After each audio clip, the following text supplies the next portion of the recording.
Welcome to Global One Media Stocks to Watch. I'm Michael Suido. I'm speaking today with Andrew Kiguel. He's the CEO of Realbotix. Andrew, welcome back to the show. Hey, Michael, good morning. Your company, it operates in a really interesting space. It's at the intersection of robotics and artificial intelligence. You specialize in creating robots that look like humans, not like toasters or transformers, and they can be deployed across a broad range of industries, from entertainment to healthcare and marketing. There are even defense industry applications. I'm wondering if you could give us like a bit of an overview. Tell us a bit more about your offerings. Yeah, well, that was a great overview, but what I would sort of add to it is other robotic companies are very focused on creating robots to replace physical human labor. So I would refer that as, moving boxes around a warehouse or even trying to teach them how to fold laundry. Our focus is very different. We're trying to create robots to replace, in a sense, emotional human labor. So robots that can act as nurses, companions, people that you can socially interact with. We make the joke that you can have our robot be your date to a wedding. And so it's just a very different angle and sort of viewpoint that we're taking in how we create and the use cases for our robots. Interesting. There's a really great book about that by Kazuo Ishiguro called Clara and the Sun. If you haven't read it, or if our viewers haven't read it, I heartily recommend it. It's set in a future era when there are robots who are just like that. They're emotional support figures, and it explores a great range of issues. And it's actually been part of our culture for a long time. So while robots always have some use cases, and our robots have use cases beyond emotional, but if you look at Star Wars or lots of the movies we grew up with, the presence of socially intelligent robots that were there for more than just a task have always been there. They've been companions, they've been advisors, and that's kind of our vision for what a robot can be in the future. That's really something. From science fiction to reality. I'm curious, where are you in terms of development? Could I purchase a robot from you guys today? You sure can. That's another big difference between us and some of our peers. Tesla had in October their big announcement around the robot Optimus, which looks like a really good robot.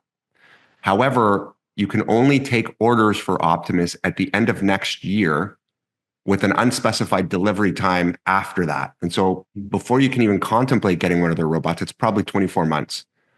You can order our robots today. So we're manufacturing robots now. They are made in the USA, in Nevada, and you can place your order. We're soon going to have a website available where you'll be able to customize what you order and be able to place that order through online. Well, it is a really big space, robotics. And as you mentioned, there are big players like Tesla that are in it. How are you going to compete with the big boys? Yeah, that's a great question, and probably the question I get the most. And I'm actually excited for the way we're going to compete with them, because we're competing with them in a very different way. So again, as I mentioned, they're building robots to be used for replacing physical labor, and our robots have a different direction. So the first way we would compete with them is what I would say realism. If you look at any of our peers, what their robots look like, they all look like robots. They have sort of metallic surfaces. They can't make facial expressions. They certainly would not be wearing clothing. If you look at our robots, they look very human. We make the most human-looking robots in the world right now. And that's part of our angle and our niche in terms of tackling this market. Our robots are made to make you feel comfortable. They won't scare children. And you could certainly have them in a setting like a hospital, a daycare, or a school, and they would have a look to them that fits in. And again, we put clothing on our robots. They have similar functionality, but they look very human. The second piece that's different, what's that? Sorry, go ahead. I was just you allude to healthcare, and there's a global loneliness epidemic going on right now. The World Health Organization has raised an alarm about it. The U.S. Surgeon General has done so. Countries from the UK to Singapore have as well. How can your robots perhaps help fight loneliness? Can it be used for mental health? And have you tested it out? Yeah. And so that let me lead into that answer. So the other piece, how we compete with these other robots, is if you order a robot, the Optimus robot, or some of these other robots that are available, you're only getting that robot with that look and that personality. What sets us apart from those companies is we can actually custom make the robot to look any way you want, and we can upload the AI to do whatever you want. So to answer your question, The chassis of our robots is always the same. It's just the exterior parts that go on top that are different. Similar like a car, you can choose the paint color, a sunroof, cloth or leather seats, but the engine is always the same. And that's how we build our robots. So you talked about healthcare and the loneliness epidemic. That is one area that we want to tackle because, as you said, there's a huge epidemic worldwide. So we are creating robots that look like humans, essentially to help tackle the loneliness epidemic. But what makes our robots go even further is that you can customize the AI, the personality and the character of that robot. And so, for example, you may want it to be ask you a lot of questions, have a memory. Hi, Michael, how are you? How's your family? Do you still have, a sore foot? Whatever it is that's going on in your life, you can customize the personality to suit your requirements. For example, in a hospital setting, you may want a robot that can listen and take instructions that can be relayed back to a doctor. In a companionship setting, when you're talking about loneliness, you want the AI to be conversational. And so ChatGPT and some of the other AI that's available does have a certain level of being conversational, but it doesn't ask you questions. It doesn't remember what you talked about 2 weeks ago. And our AI is built specifically for that purpose. And so when, again, we talk about what's different with our robots versus our peers, they're customizable to look how you want, which allows you to choose how you want to use them, what the use case is. But the AI is also customizable. So think about it even in the context of a museum. You could create a robot that looks like Abraham Lincoln, and it can be programmed with his information, and you can ask him questions about his life, and it will look you in the eyes and answer you. So we're unique in the capability of being able to do that. And none of the other robots that are out there are doing that because they're making an off-the-shelf robot that looks the same, acts the same with the same AI, regardless of who buys it. So our robots are ideal for tackling the loneliness epidemic. They're created to make people feel comfortable. And clearly, having a companion there with conversational AI is better than being alone. And so we think that's a major use case. And in fact, companionship AI market is projected to be an $80 billion market by the end of the decade. And so that is certainly one of the areas that we are targeting. Could you say something about the anecdotal evidence that you have as well? You've tested it out with individuals? Yeah, so we have our own case studies where we have people who are lonely and use our robots for companionship.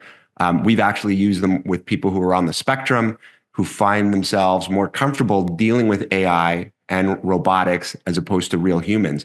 And so certainly our experience has been that our robots play a very large role in helping people tackle loneliness.